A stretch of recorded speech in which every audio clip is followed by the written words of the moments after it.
Bienvenue dans Réponse de meuf. Dans ce podcast, 3 meufs répondent à la question d'un mec. C'est cash, c'est sans fioriture, c'est frais et c'est souvent marrant. Si tu veux participer, soit en posant une question, soit en répondant à des questions, tu peux nous contacter via le formulaire dont le lien est disponible en description ou par mail sur réponse2@gmail.com. Si tu aimes ce podcast, le meilleur moyen de le soutenir, c'est de le partager autour de toi ou de laisser des commentaires. Et maintenant, la question.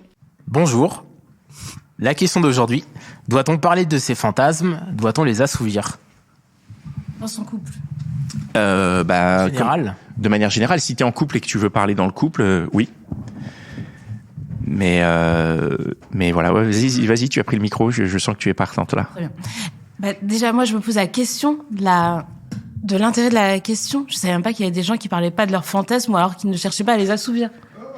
Ouais. Il y en a plein, figure-toi, parce que ça, c'est une question qui a été posée au spectacle. Ouais. Et on a eu un débat là-dessus, et il y a plein de gens, effectivement, qui ne parlent pas de leurs fantasmes, et qui ont de très bonnes raisons pour le faire.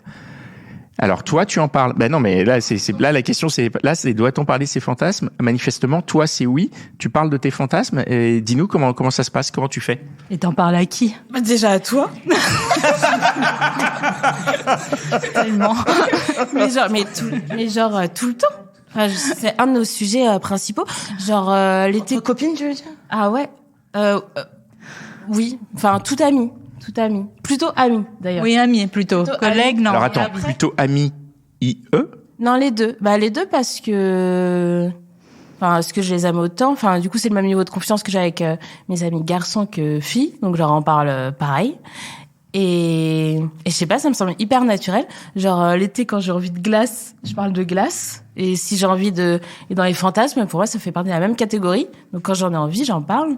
Il n'y a pas de notion intime, de pudeur ou d'intimité qui rentre en compte? Pas du tout. Non, mais c'est une question, Non.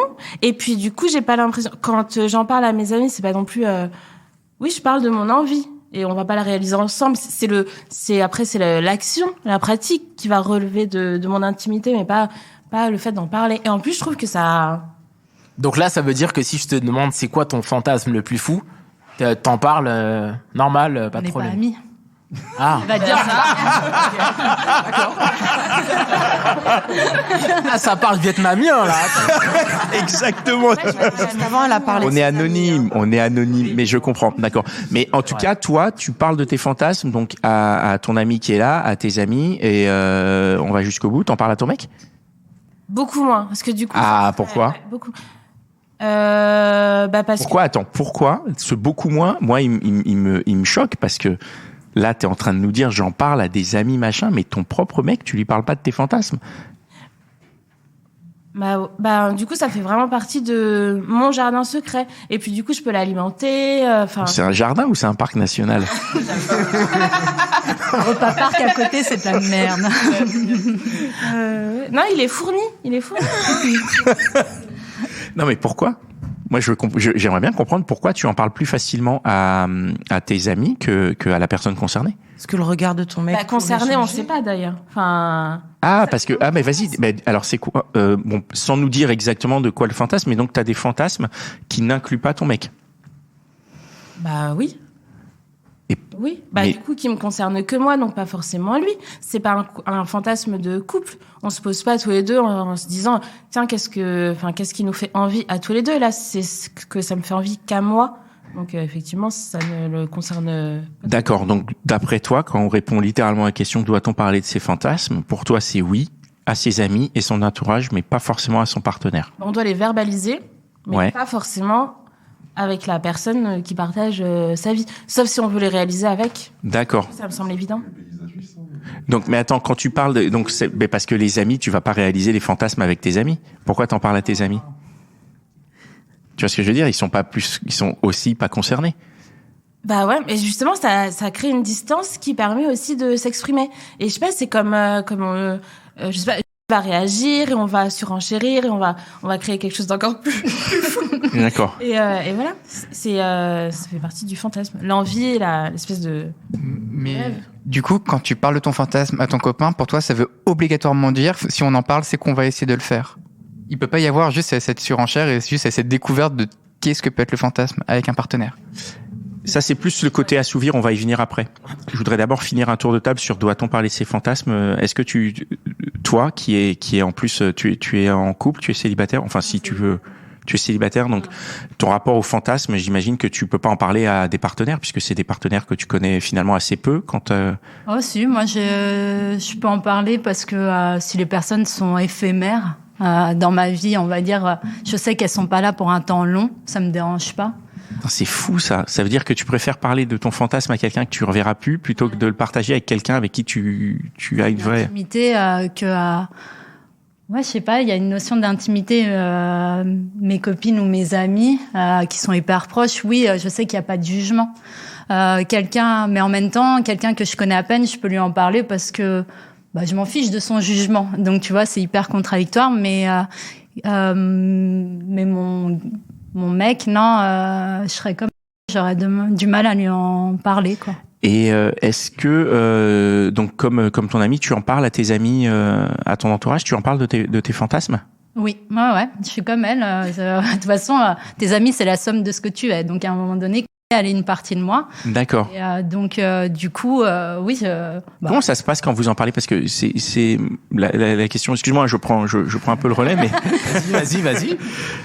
est-ce que c'est genre vous avez des nouveaux fantasmes ou comment ça se passe en fait? Comment ça se passe? T'es genre au café, au téléphone, salut, ah tiens, il faut que je te raconte, j'ai fantasmé de ça. Non. Tu vois de quelle gamme on est? Parce que moi tu me parles de fantasmes, j'imagine tout de suite des trucs hyper crades quoi, tu vois. Pour moi c'est des backrooms avec 15 canapés, des trous partout, tu vois. Non mais voilà.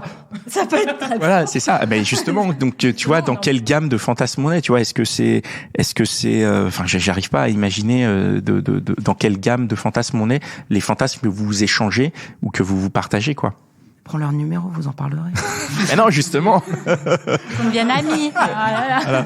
Mais non, attends, t'as dit parce que toi par contre t'as dit tu étais prêt à parler aux inconnus. Voilà. Okay. Donc voilà. Mais bon, du coup, Ne remerciez pas. Comment ça se passe l'échange d'un fantasme?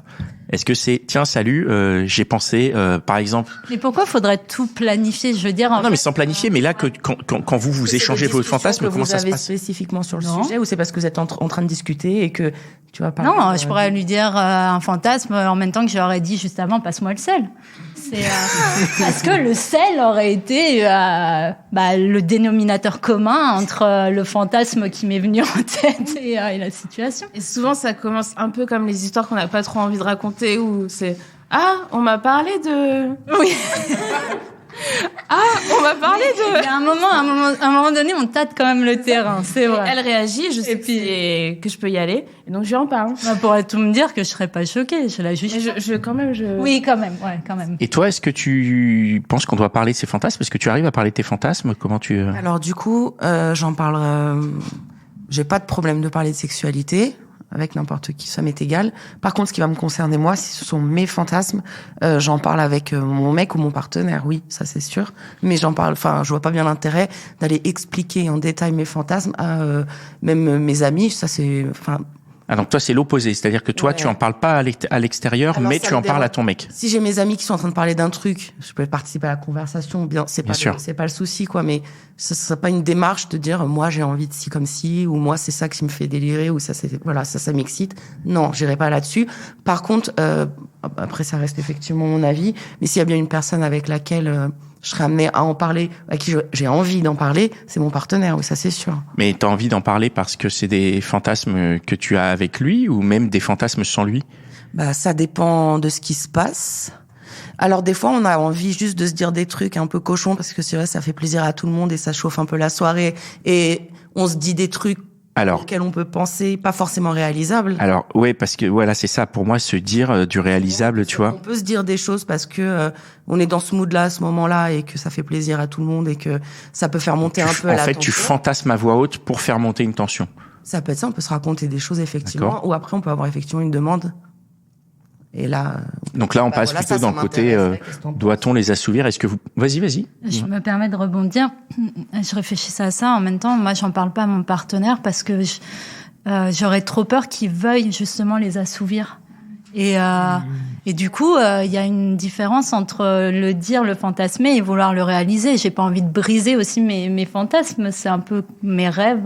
Mais après, il y a effectivement de l'ordre de ce qu'on a envie de garder pour soi. Et je pense qu'on a le droit de garder des choses pour soi. Ça, enfin, pour moi, c'est pas discutable. On peut avoir des choses en tête, des choses qui viennent nous inspirer ou peu importe, et les garder pour soi. Mais moi, je trouve ça intéressant de pouvoir partager aussi d'autres choses. Mais c'est pas genre zéro, on n'en parle pas, quoi. Moi, je trouve ça très, très, très surprenant et en même temps très éclairant ce que tu viens de dire, à savoir que tu ne veux pas réaliser tes fantasmes. Pas tous. En gros, en tout cas, c'est vrai, les 3/4 des fantasmes, en fait, donc quelle est leur place dans ta construction, tu vois, quelle est la place d'un fantasme si c'est pas pour le réaliser?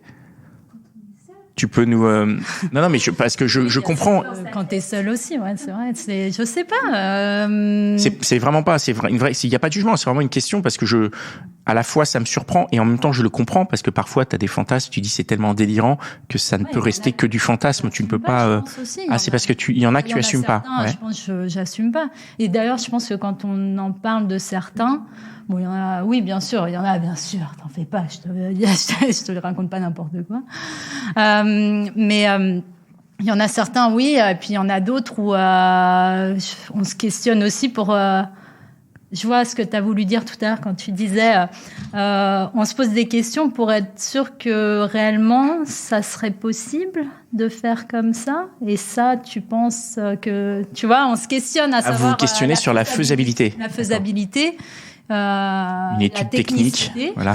Ouais, de la chose, c'est vrai. On est des vrais ingénieurs parfois, je trouve. Mais voilà, mais ingénieur en fantasme et en jardin secret. Il y en a que paysagiste. Moi, j'ai pas envie de réaliser. En tout cas. Il en a parlé tout à l'heure. Donc voilà. Ok, très bien. Et toi, tu penses que tu as aussi des fantasmes que tu peux exprimer mais sans vouloir les assouvir, que tu peux dire à ton mec voilà je kifferais telle chose mais non en fait je kiffe juste de le dire mais en vrai faut pas que ça arrive. Ouais. Ah ouais. Bah oui. Mais pourquoi? Ok. Parce qu'on n'est pas. Après moi je trouve qu'on est dans une ère où on est à la compétition du cul. Ça s'étale. Moi je suis open-minded, y a pas de problème. Viens on en parle. Il y a ce truc, on est je trouve dans un truc de surenchère sexuelle. Vraiment, ça fleurit de partout. Tout le monde est spécialiste, tout le monde est sexologue, tout le monde est. Enfin, il y a vraiment un truc comme ça, et ça deviendrait presque anormal de pas avoir envie de faire des trucs. Oui, moi, bien sûr, plaisir anal, tout à fait. Moi, bien sûr, dans ce sens-là, bien sûr. Enfin, il y a vraiment ce truc, ça deviendrait presque. On a presque pas le droit ou plus le droit de dire qu'on n'a pas envie d'essayer des trucs ou qu'on n'a pas envie de faire des trucs. Je trouve, peut-être que je me plante, mais je trouve qu'on est un peu envahi par tous ces trucs-là. Et ça peut venir faire effectivement le regard de l'autre aussi, de se dire, c'est pas clair ce que je suis en train de raconter, parce que je sens que je suis en train de me perdre en même temps que je parle. Non, on te suit. Mais non, bien sûr que tout n'est pas réalisé. Avec son partenaire, si on est en confiance, on peut quand même se dire des choses sans que ce soit. Il y a pas il y a pas de contrat d'obligation, puis surtout pas dans la sexualité, quoi. Non, mais sans être un contrat d'obligation, mais. Non, mais je veux dire. En fait, je vais te dire, c'est moi. M'exprimer sur un fantasme, d'accord. Ouais. Moi, j'ai envie d'une glace au chocolat, voilà. Voilà, j'allais partir sur la bouffe aussi. On y va. J'ai envie d'une glace au chocolat. Là, tout de suite, je sens que ça va être génial. Et ben alors. Viens, je t'en achète une. Non, me l'achète pas, mais viens, on parle de la glace au chocolat. Ah, ça va pas ou quoi? Viens, on va au Picard direct. Mais non, mais c'est là où tu vois, où je suis pas d'accord, quoi. Je veux dire, tu me parles de glace au chocolat. Mon partenaire aussi, à un moment donné, c'est-à-dire que moi aussi, je vais être en capacité d'accueillir ce qu'il va pouvoir me dire ou avoir envie de me dire. Ouais. Il va falloir qu'il accepte aussi que c'est pas parce que je dis quelque chose qu'on va il n'y a pas d'obligation. Bien sûr. Tant qu'on gardera ce truc il y a une obligation, il y a des gens qui vont s'empêcher peut-être de dire des choses. Voilà. C'est d'accord. Mais ok, en tout cas, c'est très intéressant. Et toi, Bah, ça fait écho à ce que je pense. Effectivement, je pense que je me retiens du coup de lui en parler pour ne pas que ça devienne une obligation. Si ça devient une obligation, c'est que c'est plus clairement, je vais pas continuer à relationner avec quelqu'un qui estime qu'il y a un caractère obligatoire dans ce qu'on se dit en fait. Pour Non, moi, mais je vais pas c'est tenter non tu plus. vois. Je vais pas tenter d'en parler et d'être déçue. En fait, je préfère garder le truc pour moi. Oui, c'est-à-dire que si t'en parles et que tu vois qu'il considère un peu comme une obligation, tu vas dire, ah, fais chier, et ça va, ouais. Mais il y a obligation, il y a aussi, je pense que ça touche aussi à l'espèce d'image de la femme qu'on doit être, de l'épouse qu'on doit être, et du coup de ces multiples facettes qu'on peut pas avoir forcément avec la même personne. Oui, parce qu'il y a effectivement ce risque à un moment donné de dire quelque chose et en face de dire, en fait, le comportement, il va changer parce que je vais être perçue différemment. On va se dire, celle-là, c'est une sacrée, il n'y a pas de souci. Mais des fois, ce sont des choses qu'on constate et c'est une réalité. Donc, effectivement, on peut avoir de la retenue aussi sur le fait de révéler certaines choses ou pas. Très bien. La question a été répondue, je trouve. Je vous en remercie.